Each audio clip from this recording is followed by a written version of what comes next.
Thank you. Thank you very much. You hear me, everyone? Yes, sir. Yes. Well, thank you, and good afternoon to all of you in India. It's early 9 o'clock in the morning here on Sunday in Gothenburg, Sweden. Typical gloomy winter morning. So I've been going through some of the presentations over the last couple of days, and it's really fascinating. A lot of great talent and great work being done by IDC Alumni. And so I thought I will share my experience ever since. I'll go through it, and you will see it's a little bit more than just my experience after IDC. So I'm going to share my screen.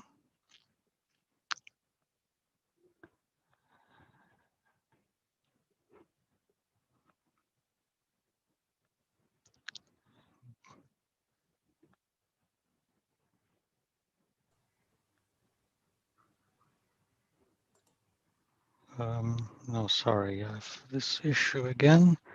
Just a minute. Yes, now you see it, right? Full screen. Okay.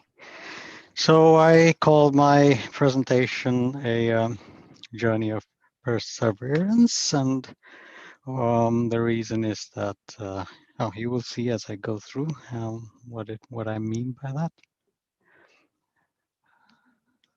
Let me see here. So, okay. So I was born in Kuching in Sarawak in East Malaysia, a small town on the big island of Borneo, East Malaysia. And ever since I was a small child, cars have been a big part of my life. I was happiest when I was in them or around them. And something happened when I was around the age of 6. I decided for no particular reason that I wanted to become a car designer. At that age, of course, I didn't even know that there was such a profession or anything like that. But people always tell me, my family and friends always tell me that I was one of those lucky few who knew from such an early age what I wanted to do in life. Yet, it was not until September 26th of last year, 2020, that the first car that I ever had the chance to work on was shown to the world at the Beijing Motor Show. And a few weeks later, another car that I worked on, the update of the first Lynk&Co, the 01, this car was revealed. So if you consider that I started my journey in 1975, it took 45 long years before the first cars that I ever worked on were revealed. 45 long years. So it was not a straight road, it was not a straight path. And there were many events along the way which led me, to where these cars were launched. And so I thought I would go through some of these points, and hopefully that's inspiring for the young designers as well. So that's what I'm going to talk about, and that's where the perseverance comes from. So my story started in 1975 when I decided to be a car designer, but in 1977, my parents decided to pack up from Malaysia and move to Nigeria in West Africa. And there again, cars were a big part of our lives. And because, Nigeria was not the easiest place to live, I also got to learn to drive very early at the age of 12. And my father and I spent many weekends fixing the cars ourselves. So we actually had the engine sometimes in the living room. And so I really understood how a car works and how to drive. I enjoyed driving very quickly through dirt roads and stuff like that. But in 1984, after finishing my high school, we moved to India because there was no higher education opportunities in Nigeria. So we moved to India. And India in 1984 was very, very different. I mean, most of you youngsters have, I'm sure, no idea how different it was. There were 2 cars that you could buy, Premier's Padmini, and then there was a Hindustan Ambassador. Maruti had started like 2 years ago, but cars were not out on the streets yet. We were a closed economy. It was very difficult to know what was happening around the world. So the only way I could keep in touch with what was happening was frequent visits to the local libraries, where they would have international magazines, but they were a few months old. Or I had my cousins or relatives bring me journals whenever they came to visit. So it was almost cut off in those days. So I had no idea what to do, how to move, forward and become a car designer. So I chose the second best thing in what I thought as a 15, 16-year-old, and that was I thought I would join architecture. So in 1987, I joined architecture school in a town near Cochin, where I come from. It's called Kollam, and there I studied architecture.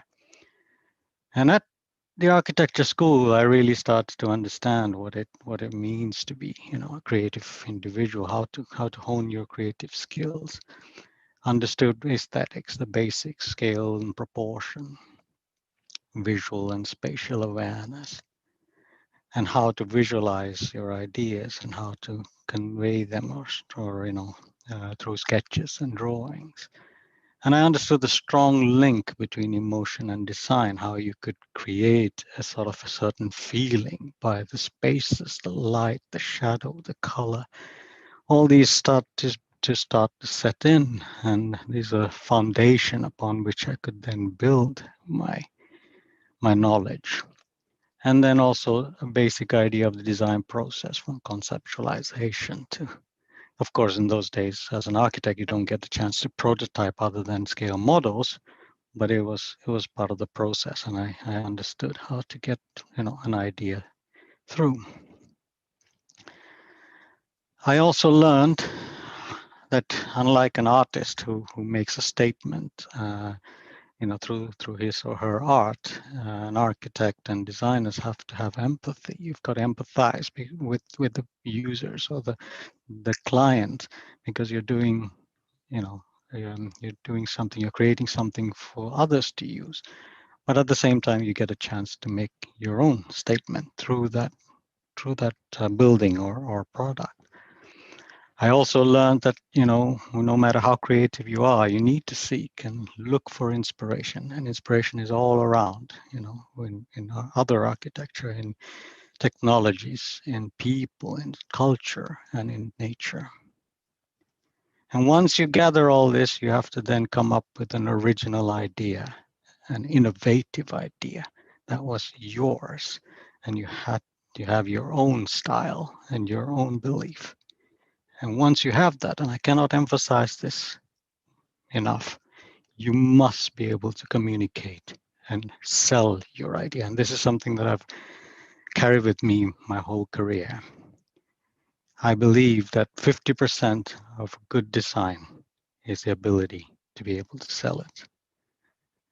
And this maybe is not taught enough in design schools. I also learned that this is a very competitive business. You always have to be on top of your game if you want to survive. And I also learned that everyone has to deal with pressure of deadlines, pressure of competition, pressure of ever-changing styles and technologies. So the first many years, I was kind of cut off from my dream of being a car designer, even though if you look through my notebooks at the time, there are an endless number of doodles of cars. But in 1992, actually, I got the chance because we have to do a thesis at the end of our course, a 6 months thesis. And I decided that I wanted to do an automotive design center. The idea came from an article I read in a magazine about the Nissan Design Center. I think it's called. It's called and something NID. Nissan International Design or something like that. It's in San Diego, California. It's a beautifully designed building. And I was so inspired by that. And I thought I want to do something like that for my course in architecture. Of course, I had no clue, where to get information, how to go about it. So I spent a few days in Trivandrum at the British Council Library there trying to get some information. I did find some journals and books there that was of use.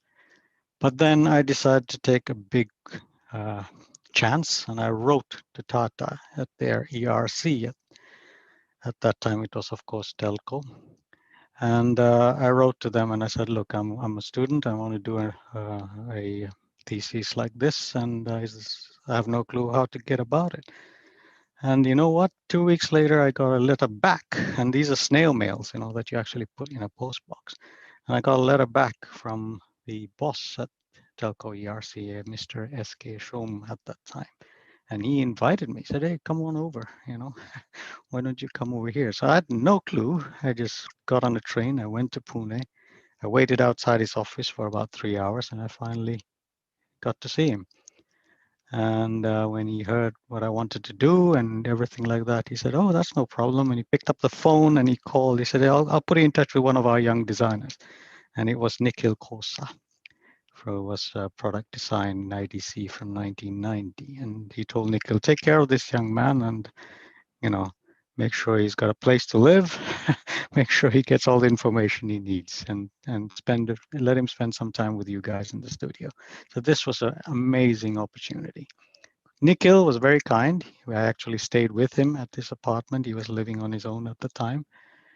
And that's how I got to know about IDC. And he told me how the process was and everything. And of course, I got to spend a few days at Design Studio at Telco. And yes, I was sure by then that, yes, this is what I want to do for the rest of my life. It was eureka moment. Everything that I thought this profession was, it was exactly what it was. I was very happy.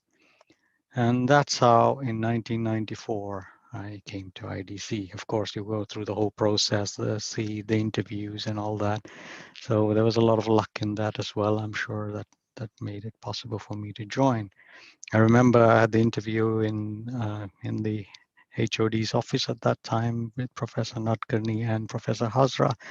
And Ravi Hasra is also an architect. So he looked through my architecture portfolio and said, you're going to have a brilliant career as an architect. Are you sure you want to throw it away? And I said, yes, I'm sure.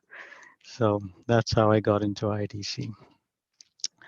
And I am sorry, I'm going to share some of the same photos that Chandrasekhar showed yesterday. But I will not dwell on the photograph so much. I will go through my experience and what I learned at IDC. I learned very much about how to focus on users and how to solve problems for the user, the broader context of design thinking. I also learned that, my peers, they're extremely talented guys who were there at the time, both in my class, my seniors, and later my juniors, had just as much to teach one another as did the very talented and honorable professors at the school. I mean, this was a melting pot of knowledge and experience. I also learned that this is an even more competitive field. So we were very much competitors, all of us. However, like Chandru said, we were very helpful to each other. There was never a time when, someone denied help for another person or anything like that. But we knew that we were competing. For me personally, I was always, even during my architecture days, very focused and very determined. But here I was able to hone it even more. I mean, those of you who spent time with me at IDC will know that when the sun went down, I partied like very, very hard. But when the sun came up the next day morning, I was always back at work, sharp and focused, no matter how I felt the evening before. And this is something I've carried through my career. Yes, and many of the people that we had, or many of the moments we spent there will never be forgotten. It's one of the highlights of our lives. I got in touch with my old friends at Telco.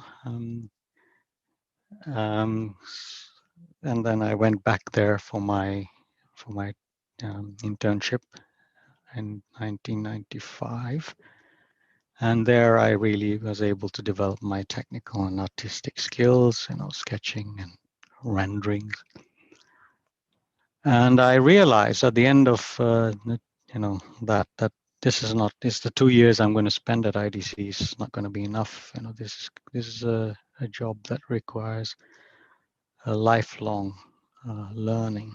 And so I was open, I knew that I wasn't going to graduate out of IDC becoming a designer. I would have to be open to learn new things throughout my life and throughout my career. So yeah, some slides just to show you that life was just as important as the studies at IDC. We were all young people growing up, and who we are today as people, as personalities, have a lot of influence from those years spent together. So, always smiling, always having so much fun. Even when we were in the workshops, you can see me there on the far right, making the plaster mold for what would become later my thesis project, a taxi. So when I was 6 years old, if I had set off, thinking I would become a car designer, it was purely the styling aspect of it that was attractive for me at that time. And styling, which means, working with the surface, adding form and color for greater appeal, or the sculptural part of it. This is what really attracted me, and this is what I wanted to be, when I thought I'll be a car designer. But after IDC, I realized that there's a lot more to that than just the appearance. You have to meet the practical and emotional and aspirational needs of people who use cars and on a daily basis. So there's a lot more depth to it. It was not just the surface, but also there was content. So in '96, after I graduated, I took up a RA position with Dr. G.G. Ray. I got a chance to work on some of his projects that he was working for Mahindra at the time. I also was compiling all the automotive projects done at IDC from the very beginning till that point, so that he could then use that as a marketing tool to get even more automotive projects as he moved forward.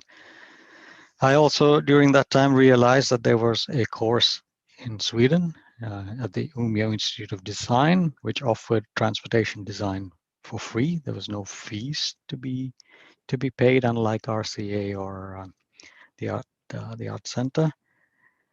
So I remember our librarian, Mr. Joshi, at the time. I told him, next year, because it was too late when I saw the advertisement in Car Design magazine. It was too late for that year. So I told him, next year, as soon as you see this, please let me know. And he did. I will always be grateful to him for that. He came up to me and said, hey, it's time now to apply. And I applied. I had a phone interview with the school, and they wanted to talk to someone from IDC, and it was Professor Nutgurney who, on the phone, recommended me.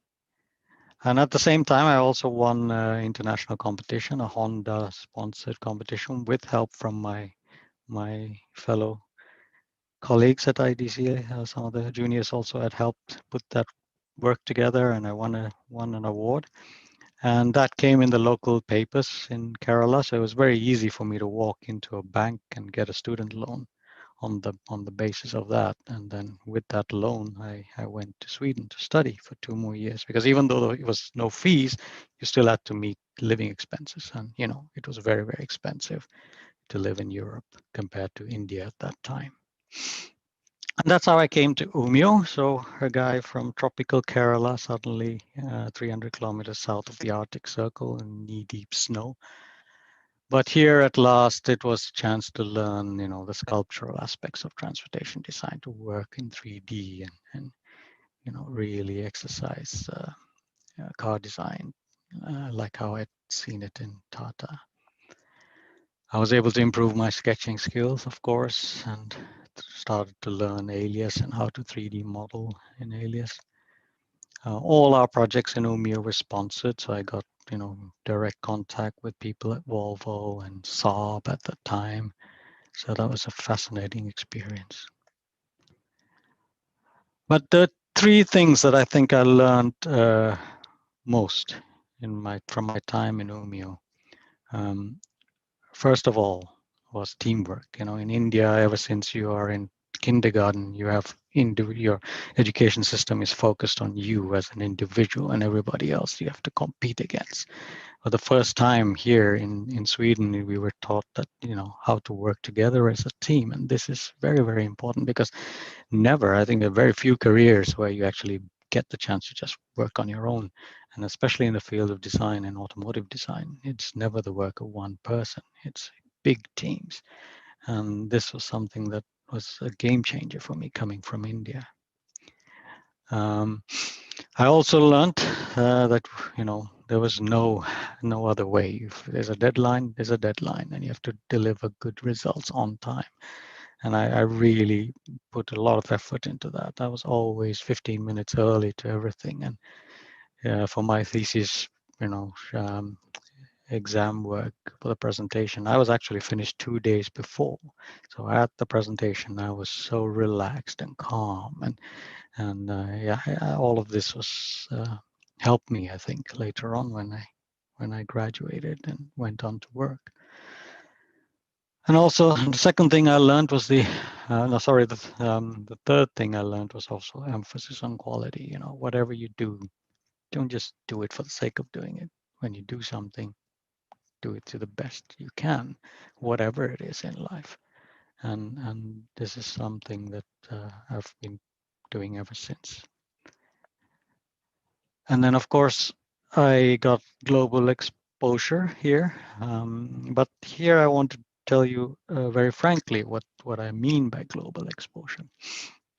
So I had this dream as a child, and I went through all this journey. I thought I was developing myself. I would be now I'm at a world-class school. At the time, Umeå Transportation, I was the second batch, so it was just starting. Today, it's well recognized as one of the best designed schools in the world for transportation. At the time, it was just brand new. But yes, so I thought I was really good. But when I came here, I saw people who were just unbelievable. There are some guys who just drew a straight line, and it was just beautiful. And I realized very quickly that there was no chance. There was no chance. Passion was not only going to get you so far. These guys were born with these skills. So I knew very quickly that I wasn't going to be able to compete with these guys. I would never get a job in a car studio. I knew that. So instead, I decided that I was going to focus on what made me unique, what made me stand out instead. And one of the things that made me stand out, of course, was my background in architecture, in product design, and so on. So I had a much bigger, wider set of skills.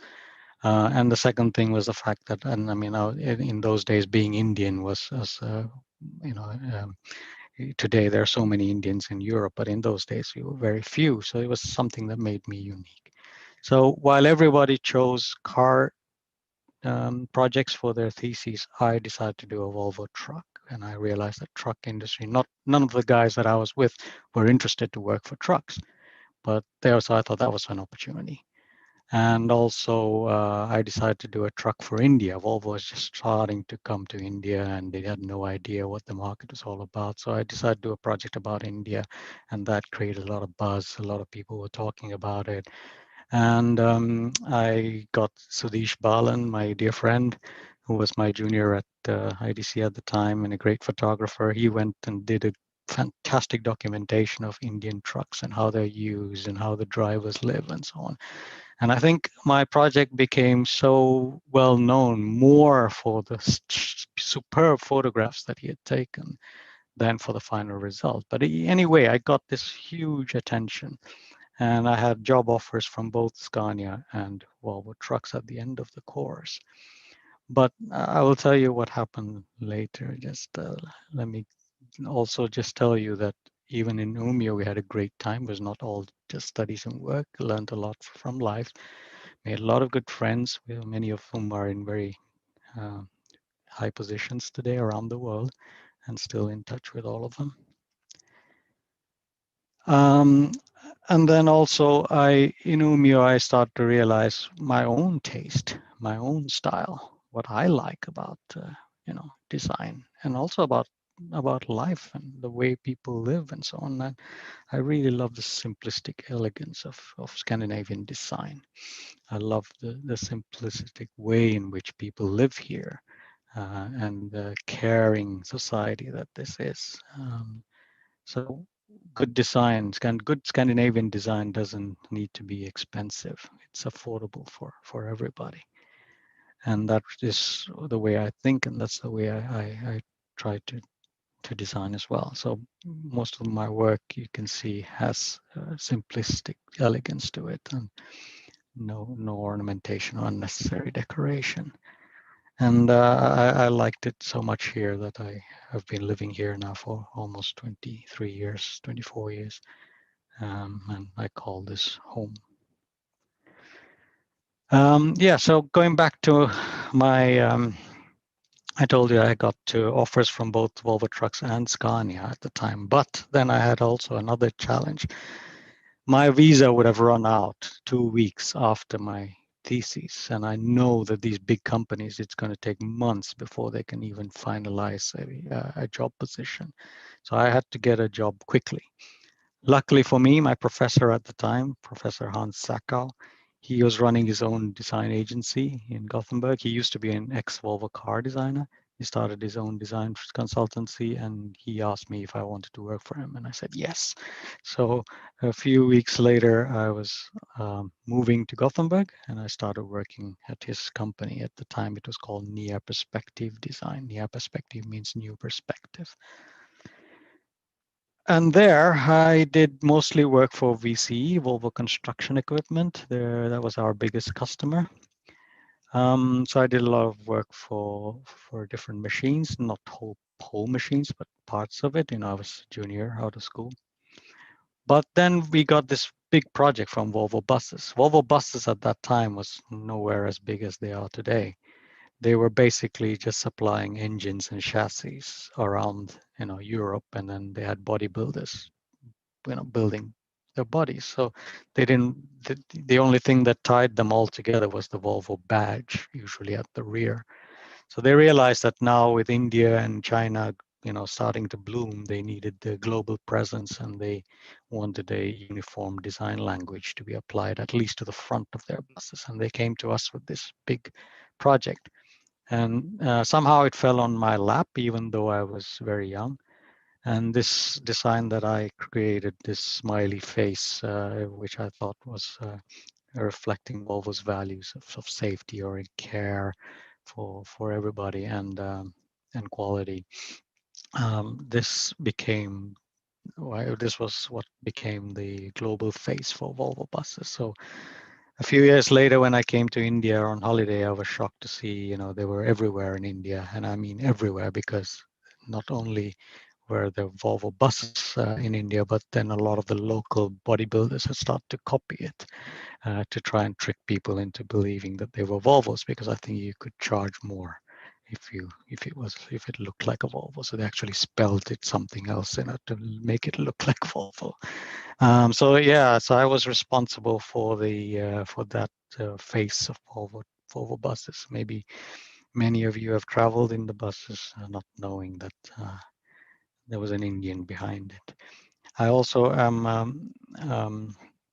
I was also very much moved by the fact that millions of people around the world were traveling in products that I worked with. So this was a very satisfying project. All right. Then, after a very, very long time, I was finally, when I started to work and I had a little bit of money and spare time, I started to indulge again in my old passion for cars. It didn't last very long though, because soon after that I got married and we had a little son. So then I had to go, back to more practical family cars. But now that my boy is 16 and he's soon going to learn driving, I've started to indulge again in my passion for fun to drive cars. And that's how in 2002 I finally got another offer from Volvo Trucks, and this time it didn't matter. I could wait for them to sort their paperwork, and I accepted the job. So 2002 I joined Volvo Trucks, and my first product was this. It was the Volvo FE and FL. There were two trucks, a bigger one, a smaller one. They're twins.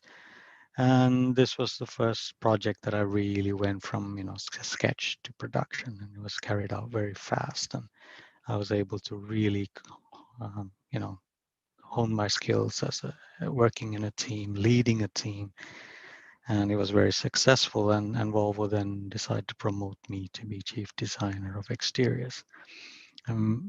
With that position, I was able to put together, or not me, but myself and the management, we were able to put together a very, very good team of highly skilled individuals. Some of the guys that I mentioned in Umeå, the guys who could draw beautifully, we were able to hire. And with this dream team, we had a fantastic run, creating some of the great products that I believe I was recognized for when this award was given.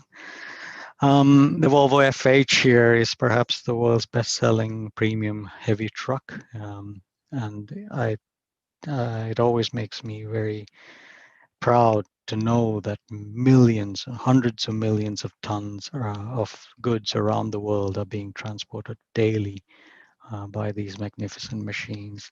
And it's perhaps the biggest contribution by the Swedish society to the way we live in the modern world today. And it's also one of the biggest income earners for this country as an export. This is the Volvo FMX, which is also another fantastic product. And this whole idea to create a different brand exclusively for the off-roading trucks and to make it very, very visible and emotional was something that myself and my team came up with and got a lot of recognition. These trucks also are very popular in India. I'm sure most of you don't know about them because they are deep down in the mines. They're the only trucks that can work 24/7, 365 days of the year non-stop. And they do a lot for the Indian economy as well, I'm sure. But like I said, they're in the dark mines and they're unsung heroes there. Now, during this period, I also, very much involved in strategic design, which is not just the surface and the content, but also considering the context around, which means, like, for example, for trucks, trucks are tools and they're used by, drivers and they're used by big companies. But we also have to consider society because most people don't like trucks. Trucks are annoying and dangerous, but all our lives everywhere depend on trucks. If trucks go on strike in a few days, we'll all starve. So we had to take into context this and how can Volvo Trucks be the most attractive truck, not just for the drivers and the companies, all freight companies, but also for society as a whole. And that's how we start to shape our strategies and so on. So we were very much involved in a lot of other things, from not just trucks itself, but the branding. It's even toys and watches and other products. And one of the things I'm most proud of was that in 2013, when you looked at a new brochure for our products, especially the smaller trucks, design was number one, the most important thing that this new range of trucks had to convey. And this was from the sales brochure at the time. So from being a company that was more focused on, engineering, hardcore technical aspects, and this move to a very emotional brand was a lot of influence from us, and it reflected in the way it was advertised as well. It was no longer just focused on truck companies and truck drivers, but for the whole world, for everybody, for all of society to enjoy and know about this brand. So this was a major shift, and design was very much behind that. So after this, I was asked to go to Shanghai to lead a studio there. We had a strategic design studio over there. And so I was asked to go and start there. And there, I can't tell you much about what we did over there, but I can tell you that we used very, different ways of working with the future to see where we're heading, because China is now, the leader when it comes to urbanization, the way people live, and how goods are transported, and everything like that. So backcasting method of working with the future is one that I really enjoy, where you actually foresee 25, 30 years into the future, a world that you think is right, what you believe in, and for yourselves, and also for your brand or your company, and then work back from that and see what you need to do today in order to achieve that vision. And then when you look back, actually, this is kind of what I realized, that I was working this way ever since I was 6 years old. I had decided that I wanted something, and then I worked myself back and see what I needed to do when in order to get there. So this is something that I've been working with all my life. But even though I can't tell you more about what we did at Shanghai, I can tell you a little bit more about Shanghai itself. It's a phenomenal city. It's my second home, and I love it there. It's such a vibrant place. And when I was there, I was just blown away. I'd been living in this bubble in Sweden, it's a very comfortable life, but I had no idea of how fast things were moving, in other parts of the world, and how much more opportunity there was out there. So, Shanghai and China was the center of cars and car design today. It's the biggest market by far. So it was an exciting new place, and I thought, no, I want a part of this. So when I came back to Sweden in 2016, I left Volvo, and I decided to start my own company focused on car design. So I started my company. It's called Squiggle AB. You can see here on my coffee cup. I had bigger ambitions when I started it, but straight away I got a contract, and it's been a full-time contract, first at Nevs and now at Geely. So I've really had no time to develop the company and not even have a web page yet. And if you look at this, you probably wonder, why are there more people than cars? Because that's my focus. It's how to improve lives, daily lives for people, and that's the end goal. And what do I bring to my clients is my vast experience, international experience, and ability to turn whatever they want into reality, or help them to do that. So the first product that I worked with was here at Nevs. Nevs, I don't know if you know Nevs, it's the old Saab. And this was a concept for a autonomous pod. It was called the InMotion concept. It was shown at CES in Shanghai 2017.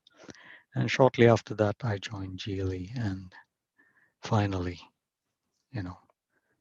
the Zero concept that was revealed in September 26, 2020, 45 years after I set out to be a car designer. And again, this is not my design, it's designed by a young Chinese student of mine who's a designer now at Geely. He went to UMU as well, where I teach occasionally. And that I led the team that did the exterior design on this. So after all this, what have I learned, and what little advice can I give to the young people today? Well, first of all, never give up on your dreams. At some point it might, or it will come true. If you just keep at it, persevere. Work on your strengths. Sometimes you feel that that's a better way than to try and work on your weaknesses, because you might not reach the sort of level that is required. So you identify what you're good at and make it even better. Plan ahead, use the backcasting method as an example, but also take bold steps, because bold steps are not steps that you plan for. It takes courage, but it can change your life, as it did for me. Never stop learning and developing. Never think that you're the best, or that this is it. I've only got something to give. I have nothing to take. That will never be the case. And always be open to new ideas, to new opinions and new cultures. When I moved here, as a naive Indian, and when I moved to India as a small child, I mean, I would never have, if people hadn't accepted me for who I was and my differences and so on, it would have been very difficult. So remember that, treat other people the same way as you would like them to treat you. And most important of all, remember that life is a journey and not a destination. Every single minute, enjoy it and learn, because time you will never get back. So it's important to arrive at your destination with all the lessons that you've learned along the way. All right.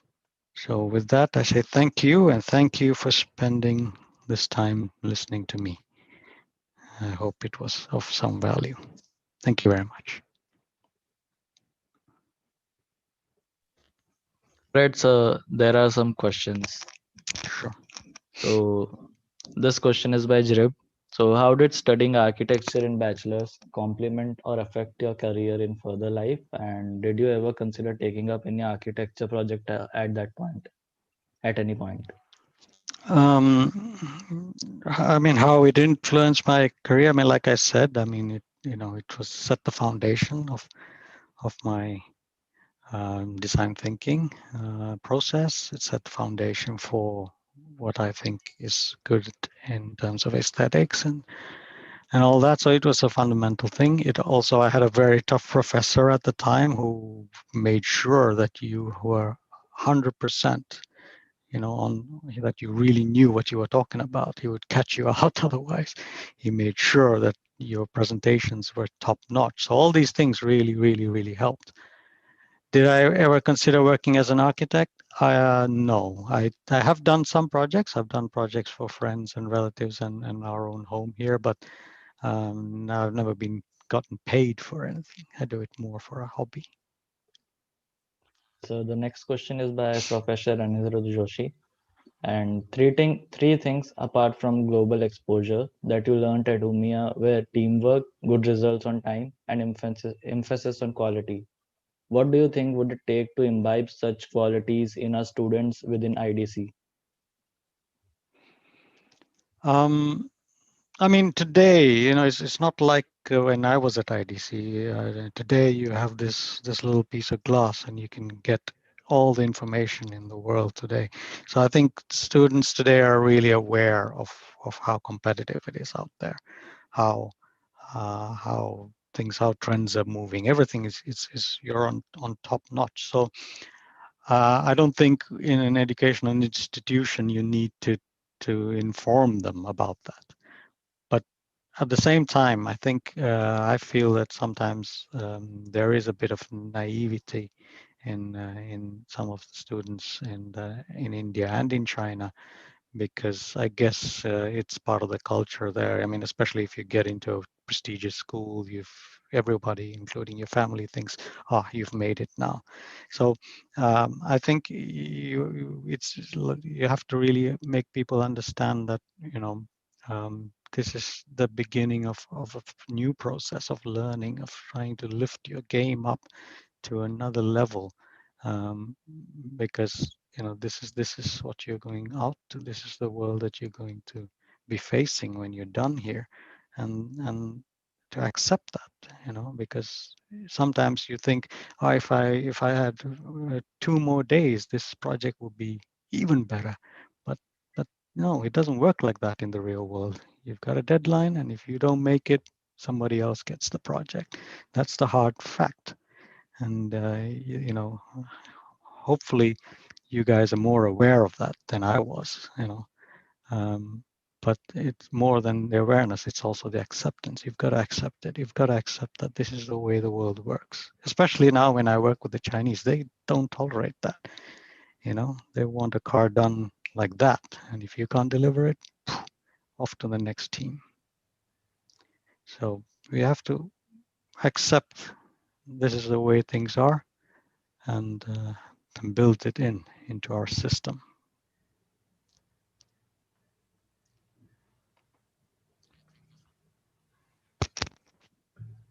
So maybe all of us can thank really Ashok for a very, very wonderful, very, very inspiring talk. showing his journey, very nicely presented also. So thank you very much, Ashok. I think it was really wonderful. Thank you. My pleasure. Thank you. Thank you very much.